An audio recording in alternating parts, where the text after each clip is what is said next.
I am Ekta from class 8। मैं आप लोगों को चेराई चंद के बारे में कुछ बताना चाहती हूँ। चेराई चंद एक जिम्बाब्वे अमेरिकी महिला थी, जिस उनकी अप्रत्याशित शैक्षिक सफलता और स्कूल जाने में असमर्थ होने के बावजूद भी वह डॉक्टरेट की उपाधि प्राप्त की थी और अंतर्राष्ट्रीय ख्याति मिली। उन्हें हाफ द स्काई नामक पुस्तक में चित्रित किया गया है। उनकी स्वयं सहायता कुछ पुस्तकें हैं: द अवेकेंड वुमन,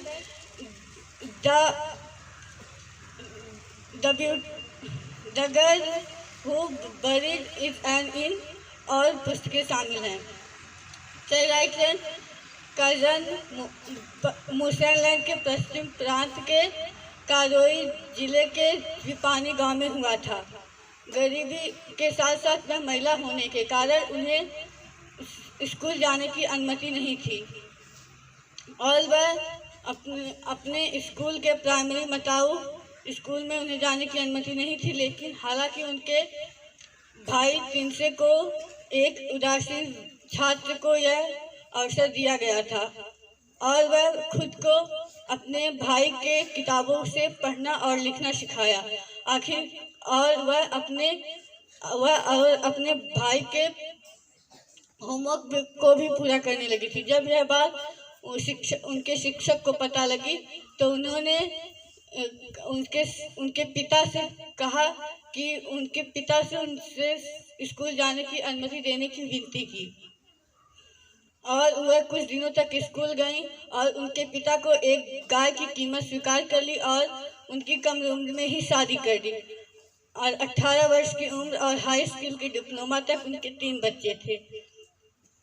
पढ़ाई की चाहत की वजह से उनका पति उनके साथ लड़ाई और मारपीट करता था और 1991 में जोलक ने इंटरनेशनल जोलक ने उनके गांव में दौरा किया और वहां की महिलाओं से उनके सबसे बड़े सपनों के बारे में पूछा। चेराई चंद ने बताया कि वह अमेरिका जाना चाहती हैं और डॉक्टरेट की डिग्री और पीएचडी करना चाहती हैं और वह अपनी माँ से प्रोत्साहित होकर अपने ड्रीम को एक कागज पर लिखकर उसे टीन के स्क्रैप में रखकर उसे दफन कर दिया। 1998 में वह अपने 5 बच्चे और अपने पति के साथ ओक्लाहोमा पहुंच गए। 3 साल बाद उन्होंने कृषि शिक्षा की डिग्री हासिल की और 2003 में उन्होंने मास्टर्स की डिग्री हासिल की और उसके पति के दुर्व्यवहार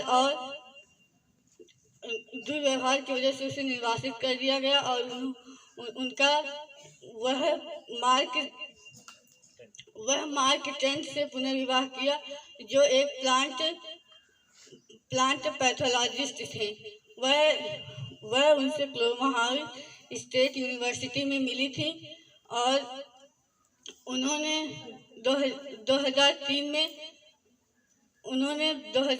में डॉक्टरेट की उपाधि प्राप्त की और उनकी कहानी क्रिसलस और मैरिन वुडन द्वारा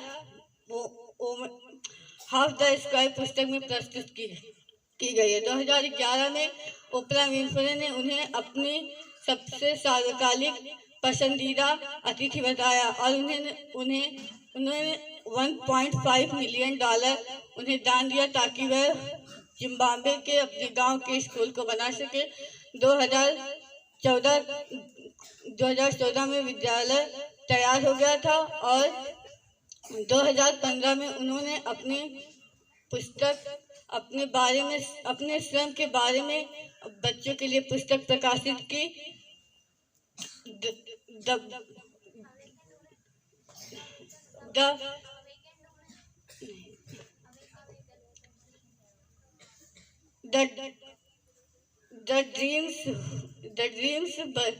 girls dreams who buried as in और 2015 में उन्होंने स्वयं की सहायता से पुस्तकें प्रकाशित की। The awakened woman, the remembering and reigniting your secret dreams. Thank you. ख्वाहिशों की कैदी हूँ मैं, हकीकतें मुझे सजा देती हैं। ख्वाहिशों की कैदी हूँ मैं, मुझे हकीकतें सजा देती हैं। आसान चीज़ों का शौक नहीं, मुझे मुश्किलें मजा देती हैं। Thank you.